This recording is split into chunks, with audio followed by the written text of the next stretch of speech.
Alhamdulillah nahmaduhu wa nasta'inuhu wa nastaghfiruh wa na'udzu billahi min shururi anfusina wa min sayyiati a'malina man yahdihillahu fala mudilla lahu wa man yudlilhu fala hadiya lahu. أشهد أن لا إله إلا الله وحده لا شريك له وأشهد أن سيدنا محمدا عبده ورسوله. اللهم صل وسلم على سيدنا محمد وعلى آله وصحبه أجمعين.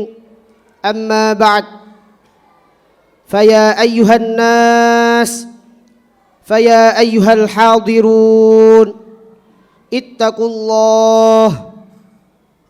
الله حق تقاته ولا تموتن إلا وأنتم مسلمون. فقال الله تعالى في كتابه الكريم: أعوذ بالله من الشيطان الرجيم. بسم الله الرحمن الرحيم.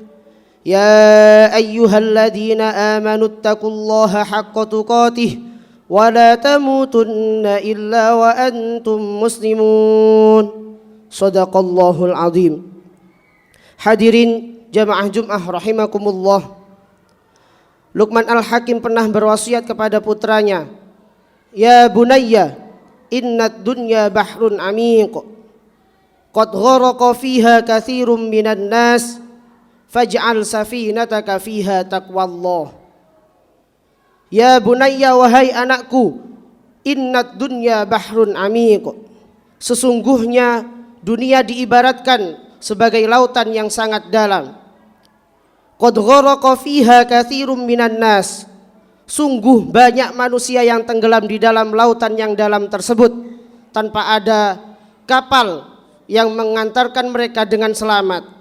Faj'al safinataka fiha taqwallah, maka jadikanlah takwamu sebagai kapal, sebagai kendaraan yang menghantarkan engkau melewati lautan tanpa menenggelamkanmu ke dalam lautan tersebut. Oleh karenanya, marilah dalam kesempatan yang berbahagia ini kita bersama-sama meningkatkan ketakwaan kita kepada Allah Subhanahu wa taala dengan cara kita harus melaksanakan semua yang diperintahkan oleh Allah Subhanahu wa taala dan juga sekaligus menjauhi seluruh apa-apa yang dilarang oleh Allah Subhanahu wa taala. Hadirin jamaah Jum'ah rahimakumullah. Luqman Al-Hakim merupakan orang yang bijak. Beliau bukan seorang nabi, namun sebagaimana istimewanya Luqman Al-Hakim sehingga Allah Subhanahu wa taala mengabadikan namanya menjadi salah satu nama surat yang ada di dalam Al-Qur'an, yakni surat Luqman. Cara mendidik putra-putranya dijadikan acuan sebagaimana kita sebagai orang tua mendidik anak-anak kita menjadi anak-anak yang soleh. Semula Luqman Al-Hakim merupakan seorang budak yang mempunyai seorang tuan. Pada suatu ketika tuannya menyuruh Luqman Al-Hakim untuk menyembelih seekor kambing dan menyuruh Luqman Al-Hakim untuk memilih dua organ yang paling baik di antara organ-organ yang dimiliki oleh kambing tersebut.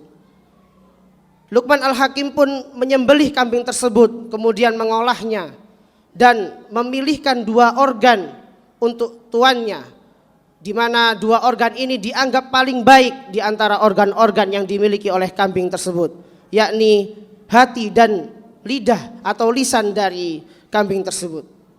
Pada kesempatan lain, tuannya sekali lagi menyuruh Luqman Al-Hakim untuk menyembelih seekor kambing. Perintahnya sama, disembelih, diolah, namun kali ini berbeda dengan kesempatan sebelumnya. Luqman Al-Hakim diperintah untuk memilih dua organ yang paling buruk di antara organ-organ yang dimiliki oleh kambing tersebut. Setelah disembelih dan diolah, Luqman Al-Hakim memilih 2 organ sebagaimana organ yang paling buruk yang dimiliki oleh kambing tersebut. Namun Luqman Al-Hakim memilih 2 organ ini, organ yang sama yang dipilih sebelumnya sebagai organ yang paling baik, yakni hati dan lisan dari kambing tersebut. Tuannya pun dengan penuh keheranan bertanya, "Gerangan apa wahai Luqman Al-Hakim? Engkau memilih 2 organ yang sama sebagai organ yang paling buruk dan juga organ yang paling baik?" Luqman Al-Hakim pun menjawab, "Karena dengan 2 organ ini, dengan hati dan lisan ini, manusia bisa dikategorikan sebagai manusia yang selamat ataupun tidak. 2 organ ini menentukan keselamatan kita, yakni hati dan lisan kita. Sebagaimana Rasulullah SAW pernah bersabda, "Ala inna fil jasadi mudghah, idza saluhat saluha jasadu kulluh, wa idza fasadat fasada jasadu kulluh, ala wahyal qalb." Dan ingatlah, di dalam tubuh manusia ini terdapat segumpal daging.